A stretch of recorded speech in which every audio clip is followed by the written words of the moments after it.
Selamat sore, Mbak. Selamat sore, saya ke Ya, Pak Wagub sorry. dulu. Pak Wagub, per sore ini sudah ada data terbaru kah Pak soal korban meninggal dunia, korban luka dan juga korban hilang? Ya, sementara seperti disampaikan tadi korban, cuman ada 3 kabupaten kota yang belum bisa terhubung karena akses jalan ke sana semuanya terputus, yaitu Bener Meriah dan Aceh Tengah dan Gailurus. Informasi yang kami dapatkan kemarin di Aceh Tengah ada 9 korban yang meninggal karena longsor. Kemudian terputus dikarenakan sinyal handphone dan listrik. Tadi pagi kami menerima traktor PLN sampaikan bahwa ada 12 tower listrik yang roboh di Aceh, tepatnya di Aceh di Biren, kemudian di Langsa dan di Aceh Tengah. Jadi ada 3 titik yang 12 tower yang akibat banjir. Jadi situasi kami saat ini hanya di beberapa tempat saja yang ada sinyal dan begitu juga dengan arus listrik. Jadi tidak semuanya yang ada arus listrik. Oh, ini ada info terbaru yang kami dapatkan, meninggal 10 orang jurusan ini. Halo? Dan masih adanya 3 wilayah yang terisolir. Apa yang dilakukan secara cepat dari Pemprov?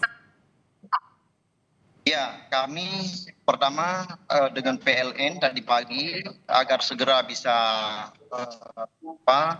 arus listrik normal kembali. Hari ini ada 3 Hercules yang didatangkan dari Jakarta untuk peralatan listrik. Kemudian kemarin ada 2 Hercules. Rencananya besok pagi akan dipakai helikopter, ada 4 helikopter yang dari PLN untuk membawa barang ke lokasi. Itu yang penanganan tentang listrik. Sedangkan untuk penanganan yang lainnya kami lagi berusaha menerobos jalan-jalan darat, tapi nampaknya tidak memungkinkan. Tetap harus lewat udara. Kami menunggu jalur udara. Mungkin besok cuacanya kalau apabila semakin bagus, solusinya mungkin kami akan memakai pesawat seperti pesawat susi air untuk mengantar bantuan ke Bener Meriah dan Aceh Tengah, juga Gailurus. Oke, Pak Didi, 3 provinsi secara bersamaan diterjang oleh bencana hidrologi. Nah, Anda melihatnya sejauh mana ini disebabkan oleh cuaca ekstrim dan sejauh mana ini karena kerusakan lingkungan? Sebetulnya ini saling terkait ya, Mbak ya. Artinya ketika cuaca ekstrim bertemu dengan lahan yang rapuh, ya selesai sudah gitu. Jadi memang ini memang kita tidak Sumatera ini rapuh gitu ya. Kerapuhan itu memang banyak terjadi di pilihan-pilihan buruk kita di pengelolaan hulu. Jadi, nah kebetulan kita ketemu sama anomali cuaca yang memang kita tidak bisa kontrol gitu ya. Siklon, badai dan sebagainya ketika curah hujan begitu tinggi, daya dukung lingkungan, yang semestinya secara ekologi itu bisa menjaga itu sudah kehilangan daya jaganya terhadap bencana itu menghilang karena pilihan-pilihan buruk yang dilakukan oleh manusia juga gitu Pak Wagub izin. Oke, Pak Wagub. Oke, prioritas pertama tentu adalah penyelamatan manusia soal warganya. Yang sudah 21 orang, yang kehilangan 29 orang. Boleh diulang lagi Pak Wagub izin?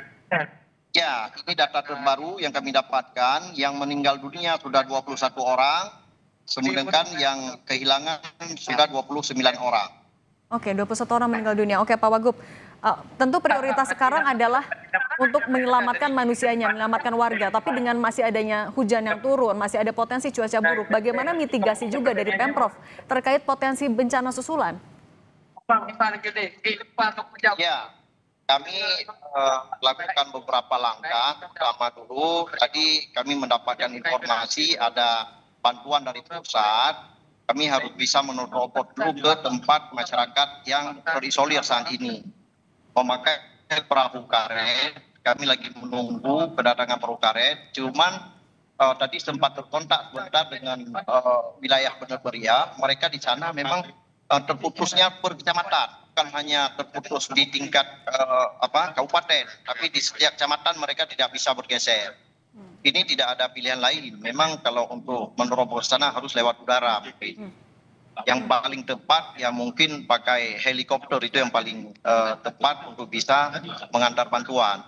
Oke, evakuasi Sedangkan, iya. Oke, baik, itu evakuasi yang jadi fokus dulu sekarang. Nah tadi Pak Didi, tapi dengan ini adalah kaitannya juga dengan kerusakan lingkungan. Apa yang bisa dilakukan dalam waktu dekat mengantisipasi adanya potensi bencana susulan?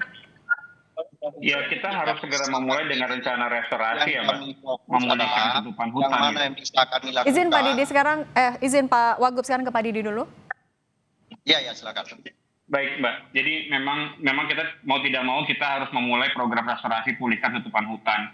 Lalu kemudian juga memperbaiki tata ruang, sekaligus juga program literasi, perbaikan tentang komunikasi, pemahaman tentang masyarakat di hilir juga harus tahu kondisi hulunya, bukan hanya melihat banjir ketika sudah datang gitu. Jadi penegakan hukum saya pikir itu juga salah satu yang harus diperkuat. Jadi memulihkan tutupan hutan itu adalah sesuatu yang harus kita mulai ulang, dan perbaiki tata ruang itu juga adalah sesuatu yang harus kita lakukan, kita tata lagi ulang. Oke, pemulihan itu yang jadi PR terdekat dulu. Pak Didi Kasim, Pemret National Geographic Indonesia, dan Pak Fadlullah Wagub Aceh, terima kasih sudah berbagi bersama kami di Kompas Petang. Saya selalu